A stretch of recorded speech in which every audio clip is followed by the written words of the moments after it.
tanjona hoe fiarahana mifaly sa fampahafantarana ihany koa izahay dia miezaka foana mampahafantatra moa zany a ny fahaiza-manao eto Madagasikara amin'ny sehatra digitaly izay mahatonga an'le hoe ararotiny izao fahafolo taona izao mba hampahafantarana ny olona rehetrarehetra koa hoe misy olona eto Madagasikara izay mahay an'io sehatra io ary mahay miara-miasa mahay miaraka amin'ny lalao koa fa tsy voatery hoe sarahany ataoko hoe miasa samihafa angambana. Dia izao lalao izao mahafinaritra be satria mba ahafahan'ny mpiasa ihany koa zany manao fanatanjahantena fa tsy hoe miasa dia reraka fotsiny ihany hoe tsy mba manana eritreritra zavatra hafa koatran'izay.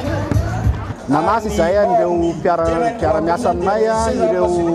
orinasa izay misy eto Madagasikara koa moa zany na ny olona izay mety hoe mpifaninana aminay koa reo anatin'izy mba hoe hiaraka amin'ny lalao miaraka mifaly aminay androany sabotsy sy lahady rapitsy moa zany no anaovana an'ilay hetsika. Saina zany entreprise mampianatra ny ankizy malagasy amin'ny métier de développeur dia za promotion 4 tao amin'ny Saina dia avy eo niasa tao amin'ny Saina en tant que développeur web dia manao an'ity fanatanjahantena ity zay satria fialambolanay ilay izy fa isan'andro dia midevy foana dia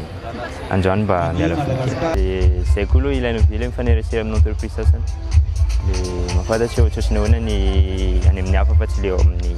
Saina fotsiny.